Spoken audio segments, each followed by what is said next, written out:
Welcome to the Mystical Musings with Friends podcast. Join us in these fun, consciousness-expanding episodes hosted by myself, Kimberley Leite, where we discuss the world of the mystical and how this world can enhance your life experience, along with spiritual teachers and leaders from around the world. Join us as we explore subjects including the ascension and oneness teachings, law of attraction, channeling, spiritual healing, psychic explorations, and various other journeys within the mystical, esoteric, and metaphysical realms. It is a journey behind the veil of our reality, and it's a journey of awakening to the powerful being that you truly are. Hi friends, welcome to our next episode of Mystical Musings with Friends. So today we are joined by friend Jenni Hughes, who is also one of our previous guests on our podcast. Hi Jenni, thanks for joining us today. Hey, thank you for having me. Oh, it's my pleasure. So as you guys might know, she's a psychic medium, but Jenni's also an apprentice shaman. And that is something that I want to discuss with Jenni today. So Jenni, so you're an apprentice shaman. So tell the audience a little bit about shamanism and your journey into it.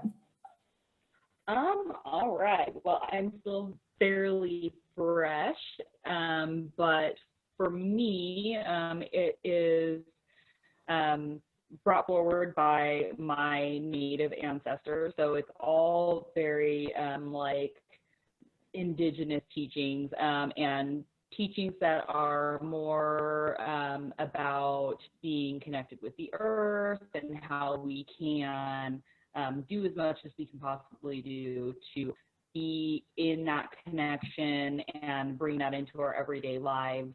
And make it more of kind of a normal thing. So basically being taught all of these ways that are kind of ancient ways so that we can teach people in the future to do that as well, since it's not really happening currently. But yeah, so I got into this just through my meditations, working with my own ancestors. So it's been pretty interesting. That's wonderful.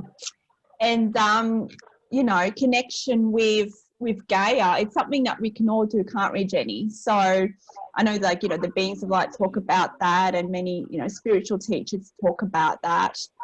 And, the shamanism. So what for you is unique to you in that way? Like you said, with the ancestor connection. How is that also in the metaphysical world, in the non-physical realms with the shamanism? How does that come through with you? Because isn't it like shamanism is very much also in the physical world, but also in the spiritual world? So how do the two worlds kind of unite in the way that you do the shamanism? Well, for me, the teachings are actually only through my meditative state. They will sometimes line up with like books that I've been guided to read and things like that, which is very, very much just like any teachings in the metaphysical world. But it's all just kind of mixed in. What I find about the shamanism teachings is that there is much more about a connection with nature and animals, not just using like angel numbers and things like that as your signs that you're seeing in your synchronicities, but you're also seeing them within nature. So you're seeing different animals and seeing what those different animal totems mean when you do see them. And then there's a lot about also giving back to the earth. So I find that in a lot of the other teachings that I've been involved in, that there's not as much of a give and take sort of relationship, where with the teachings that I've been learning, it's a lot more about offering tribute to the earth for everything that she gives to us as well, and not just taking, but also like giving back if we are going to be taking, and then also leaving things very much the way that they were when we showed up. That's wonderful. So in what ways can we give to Gaia? You were saying the giving and the receiving. It can be really anything from what I'm getting. Like I'll leave anything from, you can leave, I know like a lot of natives would leave like tobacco, or bits of like food for the animals, or it could be anything. You could leave, you know, putting crystals out, or putting them in the water. Those also will have like clearing and cleansing benefits for the land around you. A lot of stuff too is just about like picking up, like when we bring our, you know, our stuff into an area, we're camping, or we're at the river, or wherever we're at, also leaving things the way that they were when we came. So everything has a business, learning that like all rocks, all trees, all animals, all everything has its own spirit. And so if we're just coming around and we're picking up stuff and moving it around, like, you know, we should be leaving things as they are. Oh, that's wonderful. Anything. And it's very practical, isn't it? We can all do something like that. And like, even like you said, putting some food out for the animals, you know, that's, you know, I mean, not all of us live in nature, I guess, but, you know, there's obviously something we can always do in that regards. And that actually reminds me, like, where I live now, I have this beautiful, I don't know if you actually have in the US, they're called butcher birds. So I'm not sure if it's a US bird or not, or it's just in Australia or this area of the world, but they're the most beautiful birds. I'll have to post it. And they sing. They have the most beautiful songs, and they sing in pairs. So one comes, and we have a fence just outside my window. They all come here. And now, because it's spring now in Australia, so it looks like they just come around spring. And they sit there, and they have this beautiful tune. It's I don't know, this, I'll have to post it. And they sing, and then they kind of sing like this, and then they stop. And then another one close by kind of returns, like sings back. And the other one sings back, and it's kind of like that. And sometimes they sing together, and it's just, oh, it's amazing. And I get really close up to them here. It's just beautiful. And I remember like our last conversation that we had in the podcast about birds, and I'm really noticing, like in my other place, I was really connected to the cockatoos. They used to come on the balcony. I used to kind of talk to them. And here, it's now these butcher birds. And then again, I don't know if you have in the US, they're called magpies. Do you have them in the United States? We have magpies. I don't know if we have them here, but we do have them in America. Okay. So, and it's quite interesting because I have this really large full-grown magpie, and it's kind of on its own. It just wanders on into the back door, you know, like it's kind of unusual. It's just on its own and just wanders really close up and like has a look. And I'm like, it made me think really about what we were discussing before about how a lot of our family members or people that have transitioned, I remember you were saying, can come through, you know, the animals, and they can communicate that way. Like they see the world through the eyes of the animals. Is that correct? How you were describing before? I remember. Birds especially, they do have access to both sides of the veil, and that is just an animal that will show up. If you are not getting the message, they will send a bird. Dragonflies also. Mm-hmm. So I guess that always depends where you live in the world too, doesn't it? Because we don't really have dragonflies here. And like probably in some areas, we do have them, but I don't really know where they are. I haven't seen a dragonfly for many years, so it's not kind of a common, especially in my area where I live in Sydney.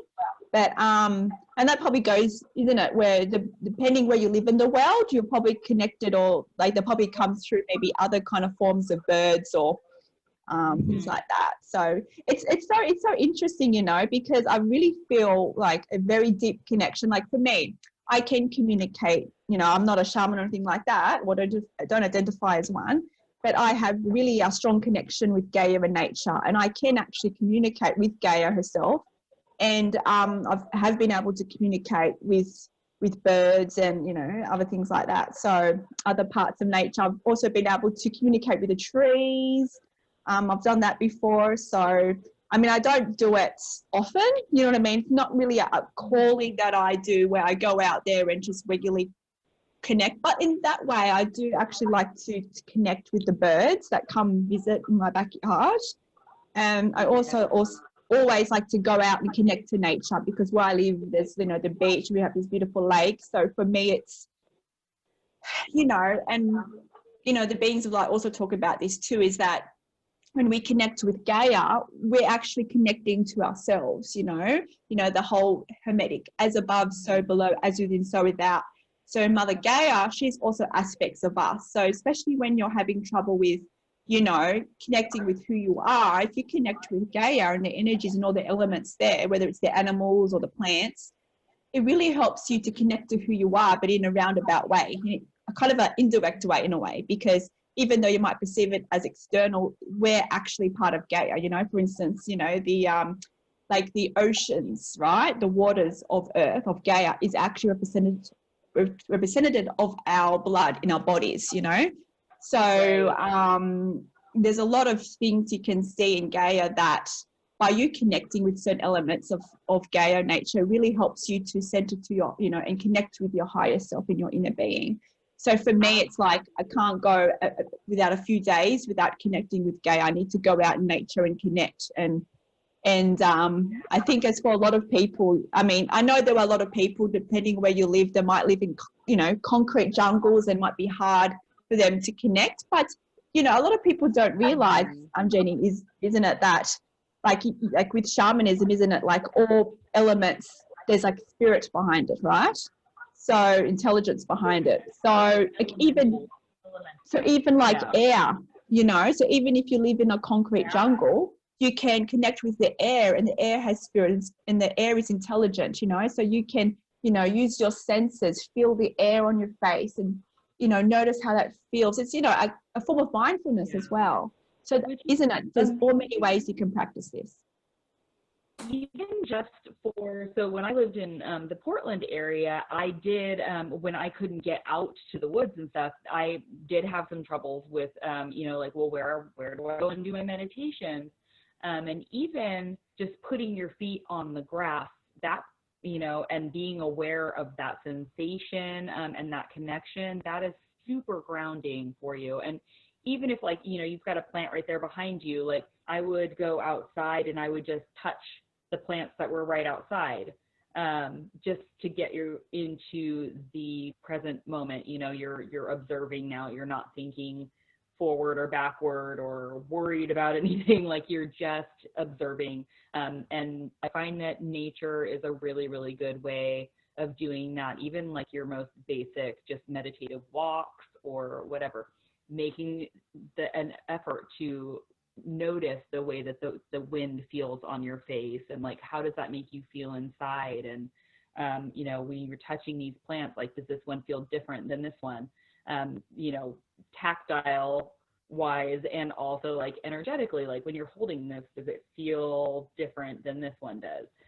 So you can go out into nature, literally any bit of nature, like even if it's just a small patch of grass right outside your front door, as long as you're in that and you're connecting with it, you're still going to get that benefit. That's amazing. I have found with the shamanic stuff, with the teachings, the way that those come through is it is connecting us with it, and it's making those connections for you, basically. I will say the last one that I did, I had gone out to the lake, and what was being brought to my attention was, as I was watching the water coming in, all of the waves were kind of peaking and dipping differently, and they were all looking just like little waves. But the information that I was getting about that was that each one of those waves has a purpose as far as, you know, the tide goes, and as far as what's happening with that water, how it's being moved around. Every single one of those little waves and peaks has its place, and we are exactly like that. So even if some of us all seem the same, and it seems like just a bunch of people that are all doing the same thing and wearing the same thing and talking about the same things, like every person is different. Every person has their purpose here. We all have something special to bring to the process.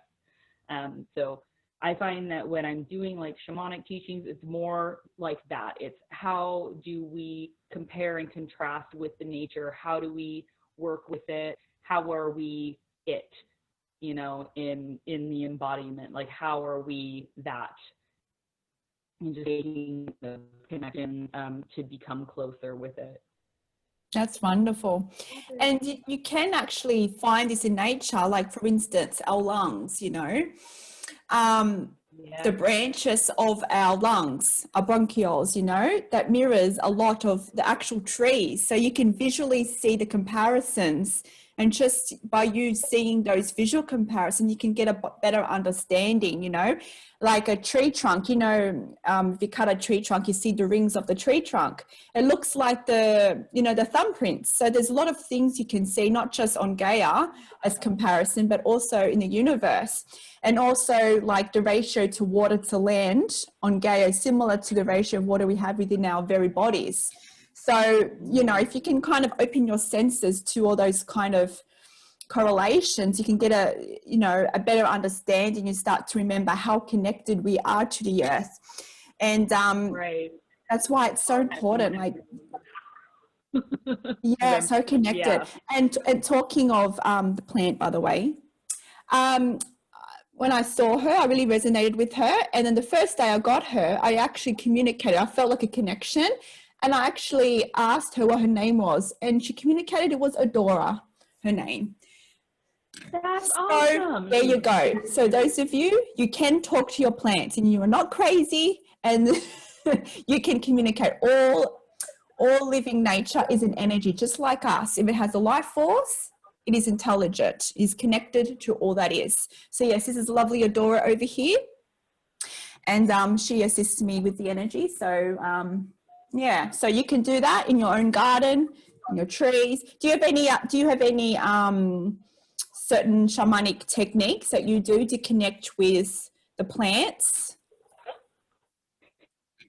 No, I don't have anything specific with the plants. I do have like kind of specific ways that I would go like out into nature if I'm gonna like sit in certain areas. Like I'm very like particular about where it is, and then I have to go in. I always go in from like the east side and work around. I don't know why that is. It may have something to do with like medicine wheel, which I don't have a lot of information on, and I have been reading about, so I'm sure I'll get that all like figured out soon. But that's something that I haven't really figured a whole lot out about yet. But no, not really. I just go, you know, into a meditative state like I normally would, and just, you know, connect directly with whatever it is that I want to connect with. There was something that I was going to say about that, but I can't remember what it was. So that's all right, it'll come. But that's, you know, the first step in all this, isn't it, to understand that it is possible, because it's our belief systems that limits our connection and communication with Gaia. And it's just like the world of the metaphysical. If you do not think something is possible, then the universe is not going to provide that for you. So if you can understand that all living things, anything with their energy force, a universal life force energy, is source, just like us. And if it has life force energy, you can communicate with it. And it's just, we've been conditioned that, you know, it's something that we can't do, or maybe it's something that only like, you know, shamans can do and so forth, only selected few, but we all can do it, because, you know, we are all aspects of Gaia. So if we are actually Gaia, of course we can connect. We are the universe. We are source manifestors. So it's about kind of getting out of our own way, isn't it? And just the first step is to know that you do have these abilities to connect. You know, you might, you know, of course, many of you probably feel this when you walk in nature, connect with nature, you feel the energy. So it's like taking that one step further and not just feeling the energy, but receiving any kind of messages from it, you know.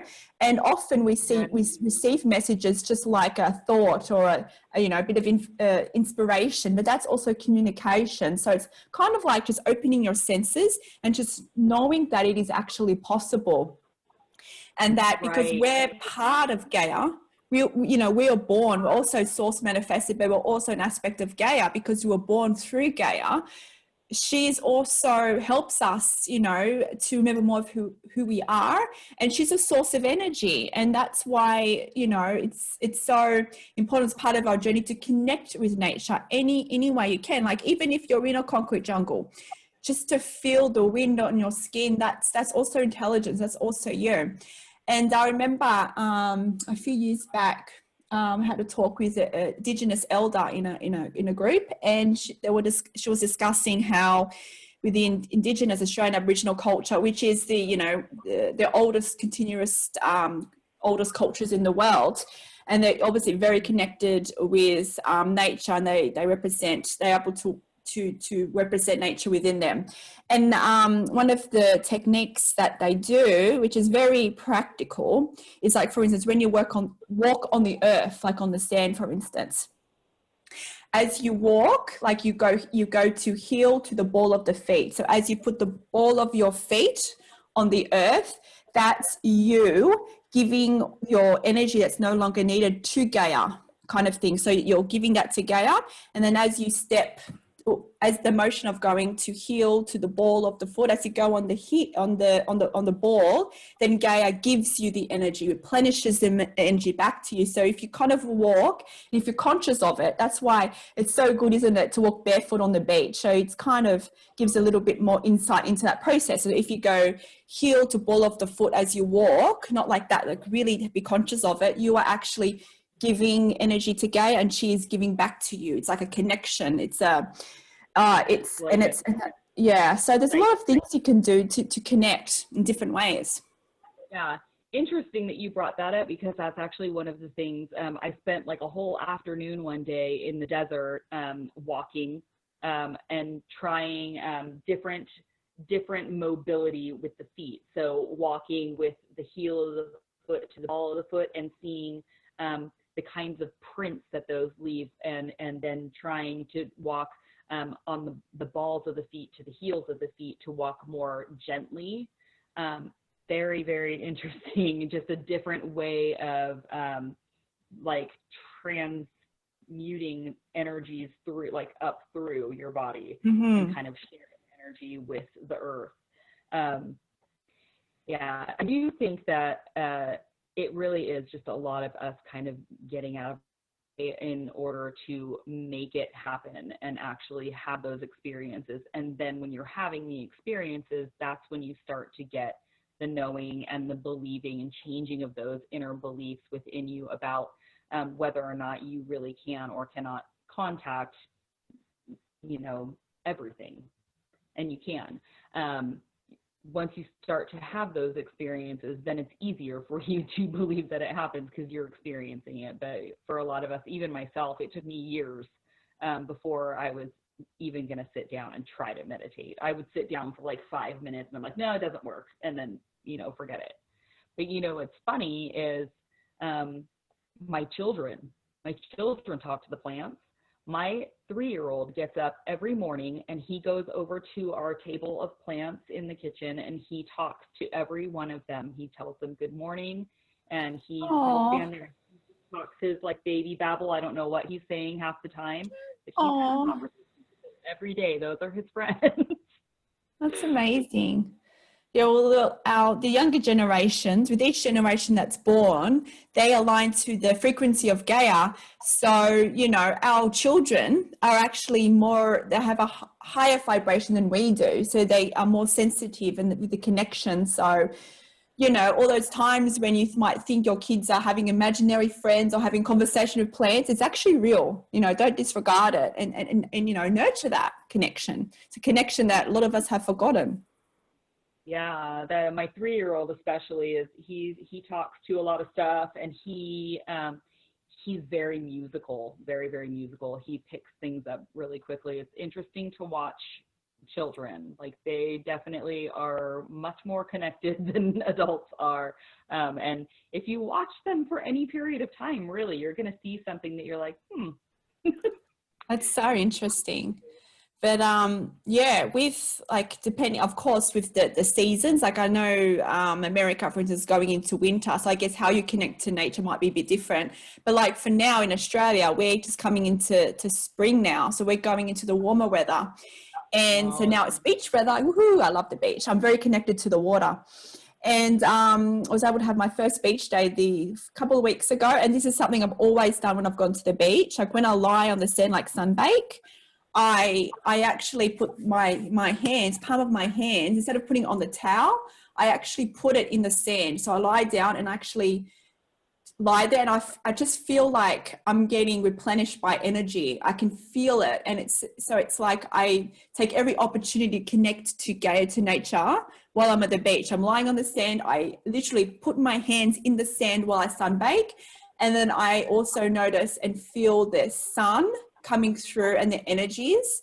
And it was so interesting. Like I've only been to the beach like once, because it's just starting to get warm now. It was only like a couple of weeks ago, like this year, or the last few, since winter anyway. And I was lying there, and it's because the sun, for me, I really connect with the sun, and I can really feel the energy. It's just so replenishing in every single way. It just feels like I'm getting my battery charged up, you know? And it's just, for me, it's, yeah. And then and I kind of, like, it was weird. This happens to me often when I connect with nature, especially when it's the beach, whether it's the water or the sand or the sun, like all those elements related. And I literally was there, and it was kind of like I went into a trance. I wasn't asleep, but I went into another state of consciousness. It was only like for 15 minutes. And at this time, it probably lasted for about 5 minutes, this little section. And I literally was kind of semi-conscious, and I started to have all these downloads, you know, like visions and these, it was amazing. And it was related to, you know, goddess Isis, related to the pyramids, related to portals. And I was like, wow. And I'm just literally lying in the sun. And it's a form of meditation and connection. So it's kind of like, you know, especially if you have trouble meditating, when you meditate and make the intention to connect with nature or the elements of Gaia in every way that resonates with you, you actually better connect to the non-physical. And like for me, like I was lying there literally 5 minutes into it, I'm receiving all these downloads, these visions, and I'm like, whoa. And I just, the rest of that day, I was just buzzing. It's like all these activations that occurred just for me connecting with the sand and receiving the energy from the sun, you know. So it's whenever you go outside, you have this ability. It's just you being conscious of it and making the intention to connect as well, so you can notice it. Well, I talk to people about that fairly often, that like meditation doesn't have to look like sitting, you know, cross-legged in an Om position with, like, you know, doing the whole emptying your mind thing, because that doesn't work for everybody. You know, sometimes you just have, it is what it looks like for you. Even being in a mild state of meditation, being out in nature is going to blast that 100 times what it would be if you were just sitting, you know, on the carpet in your room, because you are getting energy from everything that's around you. And even inside your home, you're getting that too, but it's not quite the same as if you're out in nature. Even if you're just taking a walk, or just sitting and staring, you know, at the sky, or even if in the evening, if you're out staring at the stars, or doing, sitting with your feet in the grass and just, you know, watching your animals play or something, all of that can be forms of meditation, and it's all beneficial. But being outdoors is definitely helpful.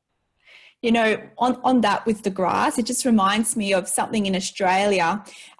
So one of our big codes of sport here is rugby league. So it's kind of, for us, it's kind of like your NFL, like, but with our rugby, we don't use rugby league, we don't use like helmets and padding, so it's different. Right. But I guess how NFL is in America, rugby is kind of our sport, our main sport. And one of the main teams, the coach, I just came to mind. It was only like I don't know, was this year or last year, was on the news and everything, that what they do to help with the players, and this is like the top level of sport in Australia. They make them earth themselves. So they make them go on, bare feet, like mindfulness. So it's, I don't know. So it's so great that this kind of knowledge, it comes, that's originally from, the indigenous cultures, and it's spread to like mainstream society and how you connect. Like that's Right. so the main top level of sports have this awareness, and their coach, helps them with that. So it's like going barefoot on the grass and doing all this mindfulness meditation, and then to help them to be on the most top level of the athletes, the athlete sport. So it helps them with their performance, being mindfulness. So it's not just it doesn't just help you for your spiritual development, it helps you in all aspects of your life, Absolutely, because everything is getting evened out. It's helping you to find balance, even if you don't realize that's what's happening. You are finding balance with that. And I never wear shoes. Like, I love when people are barefoot all the time. I think it's super beneficial to just have your feet on the earth all the time. Yeah. I think that's cool, though. Yeah. You can do it in so many ways. And also reminds me too, I wish I remember the name for it. There's actually a name in Japan for it. There's an actual term when they go for a walk in the forest. There's an actual term that they use for this practice, and it's really to help to connect and to revitalize, and it's for their whole well-being. And it's so well known for this. It actually have a specific term for it, but I don't remember the term. I remember seeing it a couple of years ago. So it's probably the same in a lot of other cultures, how they have specific practices that's really in the mainstream on how to connect. But it's very true, when you meditate or connect in nature, it's like meditation on steroids, and it's so true. You don't have to do the still, the meditation. Even for me, I don't even do that. Like I do, when I'm at home, I do my sound alchemy. So I start off, I connect with Reiki techniques, and I sit there. And then I do like some inner processes, and then I basically channel a sound coming through me, like sound healing. And so it's the sound that connects me to who I am, as well as receiving kind of downloads and activations from the ethereal planes. I'm also, it's basically for me, it's like a meditation on steroids. So it's through sound, through singing. And now in the last couple months, I was also doing hand signing while I was doing it, like moving the energy. And now that's actually developed even more naturally to now be doing body movements. So now I'm singing and I'm actually doing kind of like body movements. It kind of looks a little bit like Tai Chi in a way.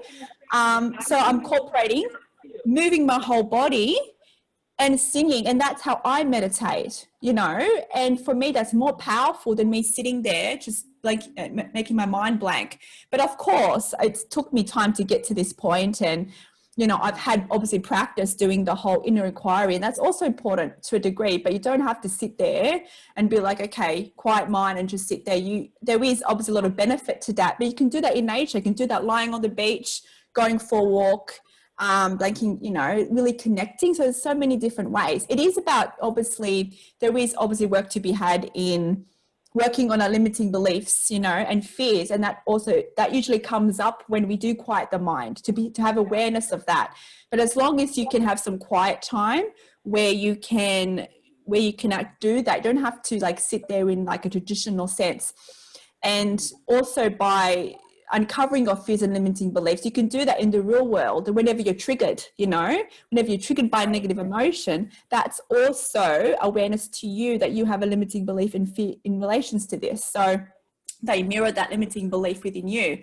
So many different ways you can meditate and have the awareness. But yeah, nature, the mother Gaia, she's here. We were born through earth for a reason. She's an intelligent being and she's assisting us in every way. But it's kind of like, the shamanism, all the indigenous cultures, they knew of the power of Gaia to assist us in our life, in every single aspect of life. But, Western society, kind of kind of pushed it away almost, you know, but she is such a powerful source for us. And, you know, at times we can feel alone, but we're not alone because we're connected with obviously oneness and Gaia. If you feel alone, just go and connect to a plant, go connect to a bird, have a conversation. Like, doesn't mean I have to talk back to you, but it's just opening your senses to engage, you know, with Gaia, because when you engage with nature, you're engaging with yourself.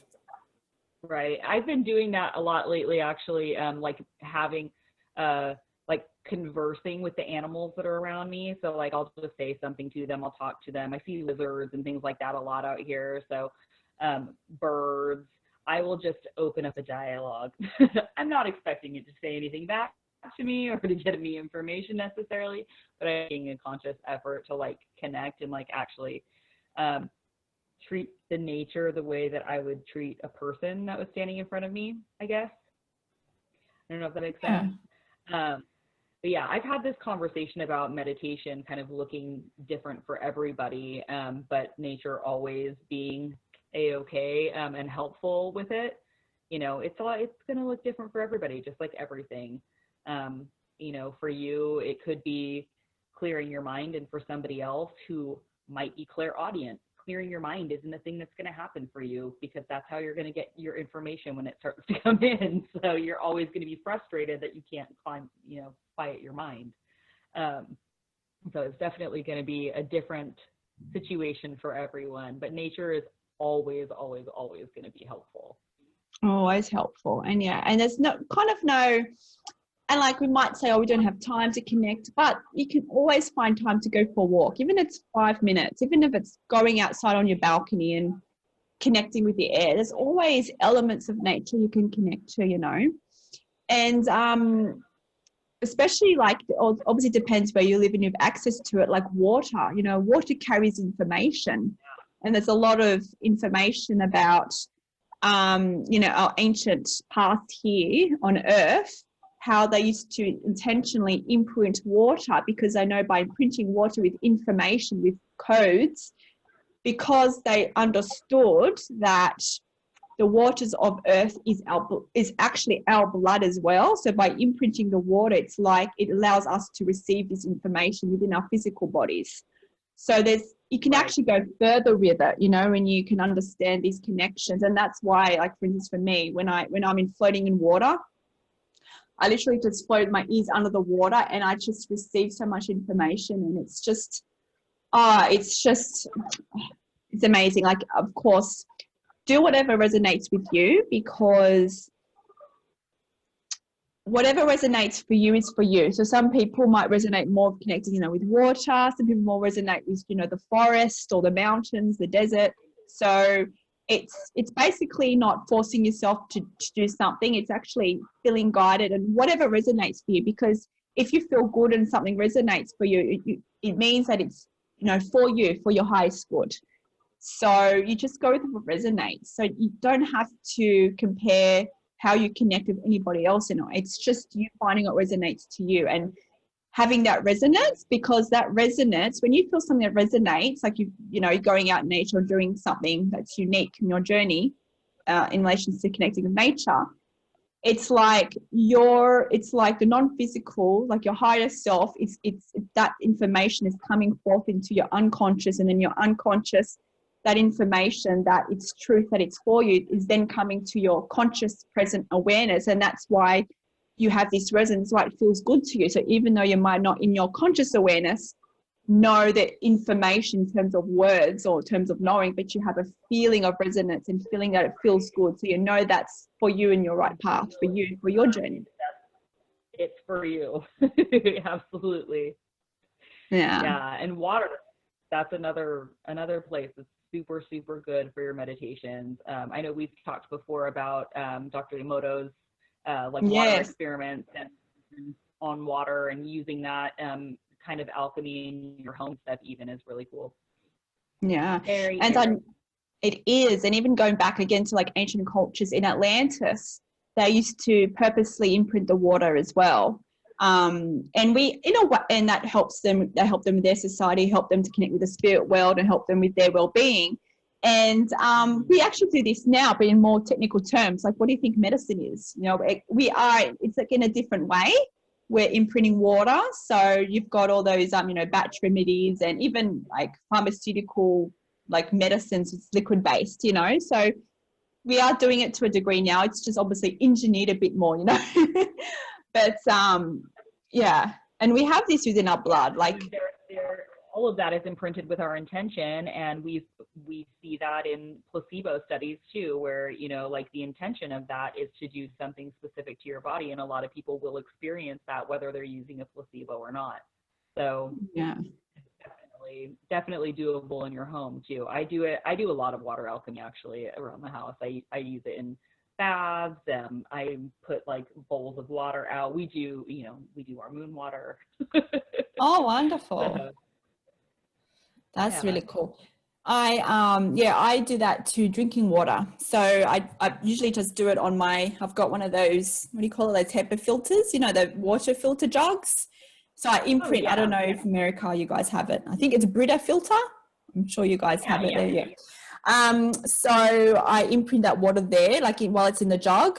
And so in the Beings of the Light talk about ways you can do that different ways. And you basically, because you can imprint anything in obviously water, it's very powerful. You can imprint it very powerfully with your intention. So and like Dr. Emoto, for instance, there's a lot of practices that he did, a lot of actual science behind it, where he's actually, you know, labeled the water, and one, he kind of focused like a negative energy to it, and he concentrated like positive energy to one, and the difference of the water and the molecular structures and everything changed. There's a lot of scientific evidence about how you can change the water with your vibration. So like for instance, with the water, you can do that, the rice water experiment at home too, where you do there's one that has it's water with rice, and then you every day, one of them you say you tell it that you hate it, one of them you just do nothing with, and the other one you tell it you love it every day, and they will have completely different appearances, even though they all begin as the same thing. And that's you know, a powerful message that the words we speak, we're actually imprinting our own energy, imprinting our own blood with the words we say, you know, because everything is energy, isn't it?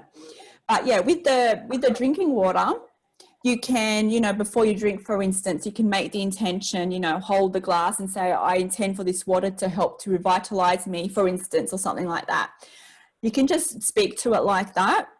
I do that with the jug, and I also do sound alchemy. So I make the intentions and I vocalize into the water, and then I imagine, you can actually visualize. You can visualize a light going through you, through, like, for instance, your hand, the palms of your hands, and imagine that light then going into the water. So it's kind of imprinting it further, because you're actually not just making the intention, but you're seeing that with the light, and you're seeing the light going into the water. So you make the intention. You can just use intentions or the light, or you can then verbalize, depending on what you like to do, and then drink it. So by doing something easy like that and drink it, or you can, when you have a shower, that's water, you can make the intention and imprint the water. So you can intend everything, you know, everything is non-physical. So you literally, when you speak, you make the intentions. When you do your meditations, you do the intention, and that also helps you with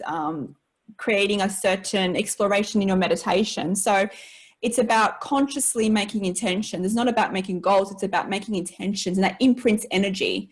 So energy is all around us. So, you know, engaging like law of attraction and all the universal laws, it's about consciously being in the present moment and making the intention. So that's why it is about being aware of, you know, like how you speak, what you say. Like for instance, if you complain a lot, you're imprinting that energy into the universe. So universe, like law of attraction, will bring more of that kind of complaint experiences into your life. So it's really about not just, it's not just about like inside, like thinking positive thoughts and doing all the inner work, but also being consciously aware of how we talk. And I know all of us, Of course, Oh, yeah. every now and then I might go to have a little whinge and stuff like that. You know, it's normal, we're human. But it's like being like present of it, knowing that when you focus this energy that's, I guess, fear-based, you're actually attracting more of that into your reality. So connecting to nature is just one avenue where it assists you to become more sensitive and more aware of your energy and the energy all around you in oneness. Yeah, I can't remember what they call it. I believe in India they do that with water too. That's like a ritual, like a morning ritual. In some other places, though I know in other countries they use water alchemy all the time, where they actually set their intentions with the water and they kind of bless it in the morning, and then that's the pitcher that they drink from throughout the day. Oh, wonderful. Yeah, I thought that was really cool. I can't remember what they call it. There's a specific name for the process. But I actually learned that during my training for past life regression hypnosis. When I did QHHT, they do, or no, it was BQH, they do the water alchemy. And they actually have photos I've seen where they've done the water alchemy, and then they've taken photos of the whole like situation and seen light, like beams of light coming into the water as they were like setting their intention, which I thought was really wonderful. Cool. So I do that at home too. That's wonderful. So how do you work with the shamanic experience, helping people to connect with nature? Like I know you is it the soul journeys, that like a practice that you do? So I do soul journeys. I read tarot and things like that as well. But I don't do that as much anymore as I do the soul journeys and working with people on basic ascension stuff. So like basics for meditation, that's a big one. Talking to people just about working on their and working on those inner, those childhood traumas and things that cause us to be triggered by a lot of things in our life, in order to calm that nervous system and to be able to have a more, an easier experience. But the soul journeys help a lot with processing trauma and, inner belief things. And it's really, really interesting. It's different for every single person that I do them on. And it's always really, really interesting. And it's always very, very personalized. So I would basically just go into a meditative state. And in that state, I get your permission to go into your spiritual atmosphere, basically. And so that puts me kind of in your meditative space. And then what I will do then is I will kind of assess the situation. So every vision is going to be different. Every person's atmosphere is going to look different. There's going to be something different happening.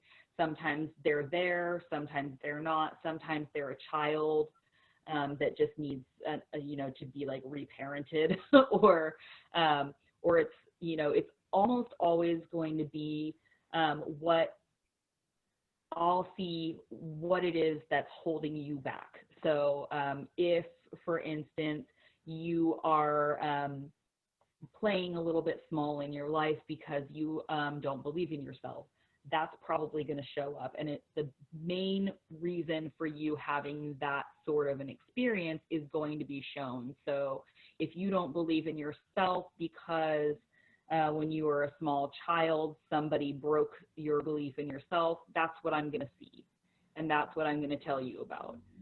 So it basically all comes through just a story and an image that I kind of interact with. And then I can tell what it is that you need to work on and give you some different ways of doing that in order to kind of move forward in your life.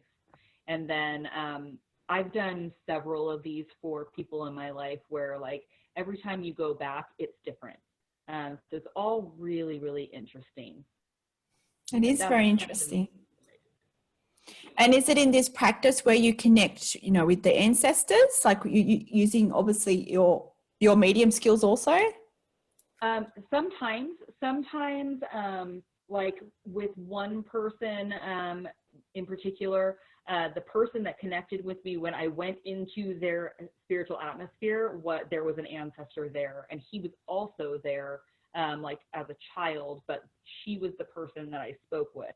And she was the one that was giving me a lot of the information and telling me what it was that like I needed to do, and kind of walking me through it. But that's not always the case. When I get information from ancestors, it's usually when I do like a tarot reading or like an intuitive reading where somebody's kind of explaining to me their situation and I'm just getting the knowing of it. And that's when I'll get like communication from a loved one. And that almost always happens. Even if it's not a loved one, sometimes it'll just be somebody else that's passed that's just giving information to them. It's the, you know, somebody that they know, or somebody that is related to somebody they know that's passed. Sometimes it's just like a random person, they're like, who they can't really tell me who it is, but they're getting information that's valid and for them. So that's wonderful. And you know how you connect with like ancestors for your journey, is that something like, you know, we can all connect to non-physical, right? So is that something we, without being a shaman ourselves, is that something we can connect to, like really, you know, do certain practices where we can, you know, engage in the wisdom of our ancestors? Absolutely, absolutely. I think that anybody has access to their meditative state, which means they all have access to communicating with non-physical. Just because we can't see it doesn't mean it's not there. You know, when people pass away, like we are non-physical, having a physical experience, which means that our non-physical vessel is here. So when people pass, they just go into non-physical. They're still here. We still have access to that person. And I think that anybody with enough practice and intent can definitely do that. And it's interesting too that, you know, how, you know, we can connect like to non-physical in different ways. And of course that also relates to our belief systems, right? So maybe we have a belief more that we can get more to like our loved ones that have transitioned as opposed to like, you know, the angels, for instance. So I guess it also comes in with our belief systems. But I'm kind of curious as well with the whole ancestral thing, how that's also within our, you know, maybe even our DNA. Is there anything to that with shamanism? How, you know, like even though it's kind of non-physical, but if it's specifically our, you know, ancestors, like from our family line, is that information also in the connection like within our blood? Like it's like the information is also not just coming through us in non-physical, but also in a way accessing it within our blood, our DNA. Is there something like within that explains things in shamanistic terms? You know, I haven't ever thought of it from that perspective, but I would imagine that it would have something to do with that, because as you're learning and as you're moving forward on your journey and in your experience, you are always kind of unlocking more of that DNA and more of that information that you have within you. For me personally, I have, I was told this, but I've also read this since, that the only true way to become a shaman is to apprentice under a shaman. And for the most part, before modern society came in, that was going to happen through your ancestors connecting you via your meditative state. So it is definitely ancestral, but it's not always ancestral. I have heard of people that are completely not related to any native tribes or anything like that. Like some of the books that I've been reading are written by like a white woman who, as far as she knows, doesn't have native ancestry, but she was invited to learn the ways of the natives so that she could teach it to other people.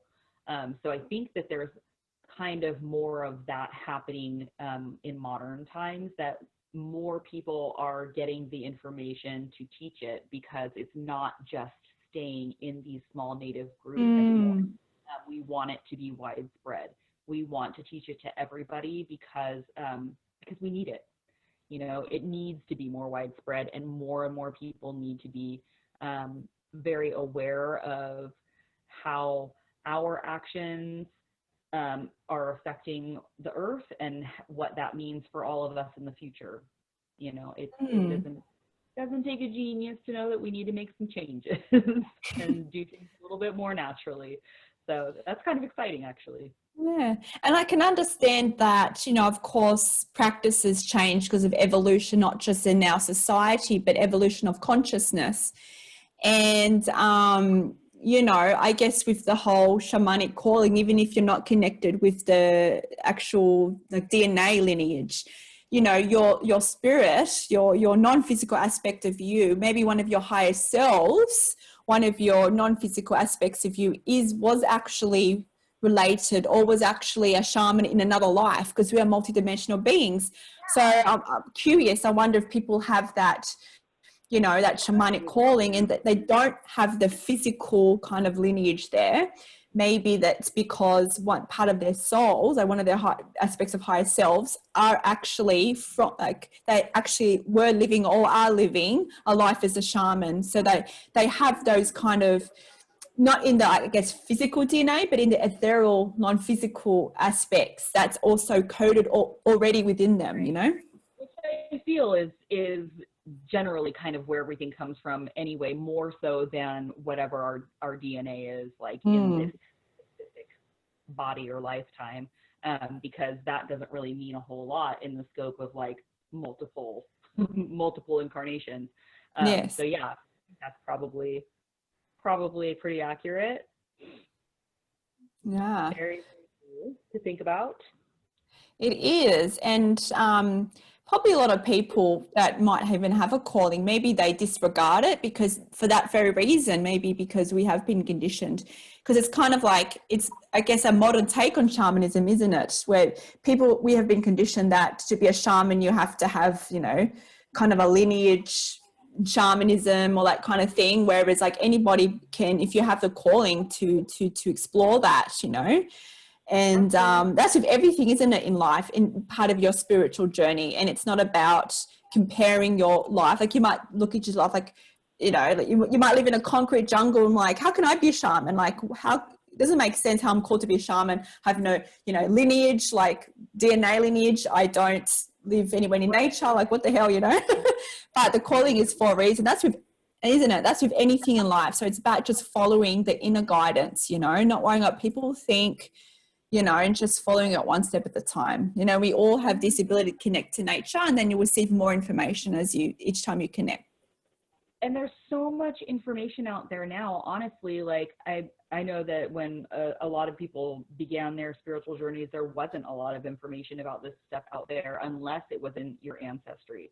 But now there's so much information out there, and like you don't have to do a shamanism course like with your ancestors. You can actually take a course through somebody that's teaching it. There's a lot of access to this information all over the place now, and as you're getting, you know, interested in it, wherever it takes you is wherever it's supposed to take you. It's different for everybody. Really cool that it's becoming a little bit more of a widespread thing, and that we are able to kind of give these teachings to everybody at this point, so that we can make changes we need to make. It's good, isn't it? It's like we're taking this kind of ancient information and using it in modern applications. And that's what evolution is, isn't it? And, you know, we might just think, oh, you know, this information was just with the indigenous. But if you go back to like ancient times, like times of Atlantis and real ancient times, it wasn't just the shamans. It was all humans, all beings here had this information, you know, like of every ancient culture, like especially I know, like, because I'm in Australia, obviously, so I have more information and, you know, knowledge about that, the indigenous in Australia, but like they always had this information, you know. It's not like just the shamans or just the selected people. It was just common knowledge because common knowledge until it was hidden or lost. Yeah, and it is, and like we all have this information, and it's because even in our, I guess, human DNA, you know what I mean? I guess it actually is, if you think about it, already in our physical DNA, because all humans at some point already had, or if you think about it like that, all humans had this information, you know, Right. back thousands and thousands and thousands of years. So even though, you know, we've changed and, you know, evolved, that information is still in our physical DNA, whether it's, even though we can't, even though we can't trace it, you know, like physical lineage, it's because its information has already always been in our consciousness, right? We've already had this information. So with each generation, it is already actually within us. So, and that's another thing about this whole great remembering, you know, journey.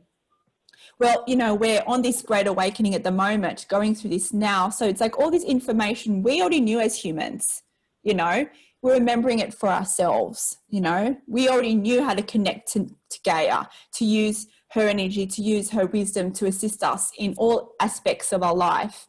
So it's kind of like we already have this, already within us, of just remembering it now. So it's basically just how you want to take action on it. Like if you're guided to do like a shamanic course or seek out a shaman or whatever way you're doing it, it's like we are, or in a way, we're already the shamans, aren't we? Because we already have this information within us. And it's just, you know, it's just remembering it for ourselves, that we have the ability to connect to Gaia in many different ways, unique ways. Absolutely. And whichever road you're taking, whether you're walking a shamanic path or you're just, you know, like metaphysical or into, you know, the quantum or whatever it is that you're studying, it's all the same information. It's just different processes and different rituals, some kind of different beliefs. But if you look at it from a broader perspective, it's all the same information being brought forth. It's just, you know, remembering it and kind of integrating that right now. But if you look into indigenous information, like those stories didn't just come from those people, they came from star people. That's the stories from every background. It's all coming from the same place. It's all coming from like a star person. It is like even here for the Australian Aboriginals, First Nations people here, their history is, you know, they, in their perspective, they actually came from the stars. So it's like it is a very common thing in a lot of ancient cultures where they trace their ancestry to the stars, to the star people. So, you know, we are much more than we think, you know. And talking of that, I've been watching this documentary talking and learning about really like even more ancient cultures, and it's very, very interesting at civilizations. Like I was just watching about the Mu civilization, and I didn't watch that yet. Yeah, so they came from the stars, and I love that show. And they were very connected actually to Australia and the Pacific. You know, they came through to the Pacific because that's where, like, you know, the moon, thousands and thousands of years ago, when the actual moon crashed into Earth, it created like a portal, and so they came through the Pacific. So Australia, and that's, you know, the the, what do you call it, Easter Islands in Chile. You know, the heads there, they're actually representative of the Mu people civilization, and also New Zealand, Hawaii creates like a triangle, and also Australia. So they also came in the deserts of Australia, India, and a few other places. Anyway, there's a lot of history there, but they were very connected, like the indigenous people. And it's actually, they're saying a lot of our indigenous cultures, they actually received their teachings from the Mu people.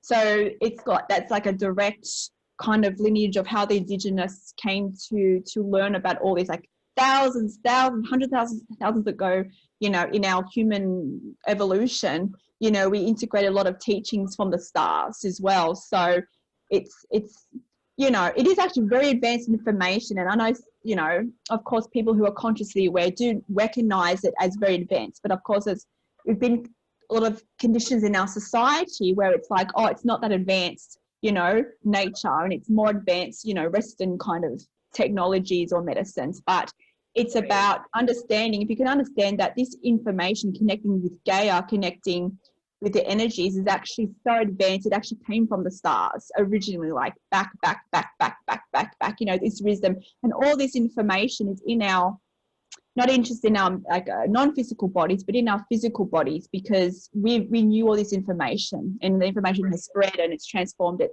There's a lot more that we can't actually fully comprehend, but you know, now is a time of great awakening, and it's now we're remembering all these connections for ourselves, and we're remembering this information and how to connect. So this is like having experiences that are helping yes. us to remember more. And this is why there's so many people now awakening to this. They're remembering this. They're feeling more called to connect to nature. They're being more called to get back to in the basics in a way, you know, to, you know, right. So it's everyone's journey is different. It is. Into it. Sorry? I said, and with everything that's going on, everybody's just kind of been forced into that as well, which is what it's all about. Getting back to just the basics of living your life and, you know, living it in a good way and connecting with where we live. That's it, isn't it? And like, as above, so below, as we are part of Gaia and the universe, it's also reflected in our society. So whatever changes you see in society, that's also representative of our consciousness shifts. So everything is connected. So this is time, that's why this year's been very, very intense. We're all starting to let go of these conditions that have kind of limited us, these programs. And now by letting go of these programs, we are starting to remember all this information that we already knew. You know, we are very advanced beings, we've just forgotten it. So it's about now believing that you have this information, you have the ability to connect to Gaia, to connect to non-physical, to connect with who you are. So it's just about experimenting, isn't it? Like, how whatever's way that resonates to you, but you know, nature, Gaia, she's there for a reason, and she's there to help us on our path. So it's just about experimenting with it.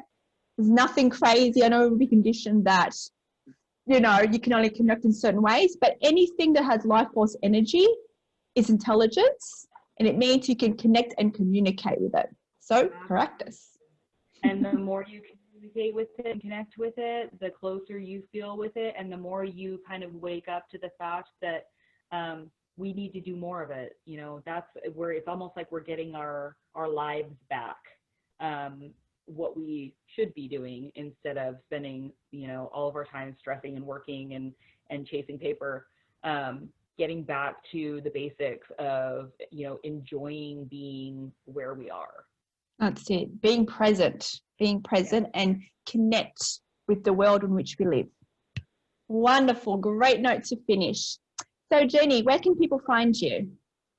Right now I am just on Facebook, and you guys can find me there. I believe it's Aurora Doss. I actually haven't really been doing a lot of services, so I'm not in a lot of places right now. I did just pick up a Medium app, so I'm going to be writing, and I will make all of that information available to Kimberley when I have it available. But right now, I'm really just available on Facebook. Wonderful. And of course, you know, people can contact you if they want to have a chat and connect in that way as well. Absolutely. Wonderful. And if everyone watching, if they want to know more information about me, just jump onto Beings of the Light with Kimberley. Social media communities, beingsofthelight.com is the website. You'll find links to all the YouTube channels and podcasts, and all the rest. So much fun stuff. Jenni, thank you so much. I love chatting with you on these subjects. And it's a pleasure. Thank you so much for having me on. Of course, my pleasure. So everybody, go out there and connect and play and experiment, because the world really is your oyster. And Gaia is all here to assist you on your ascension journey, not just on your spiritual journey, but she helps you with all aspects of your life, because we are her, we are one. So if you can open your senses and your mind to those concepts, you'll free your mind up more, and you'll be able to then become more sensitized to being able to communicate with the non-physical and Gaia. So go play and have fun. All right, friends. Well, until next time, love and light. Farewell. Thank you for listening to this episode of Mystical Musings with Friends. To find more info about myself and how to reach out to me about this podcast, please see the episode details. Remember, you are never alone on your journey, for you are one with all that is.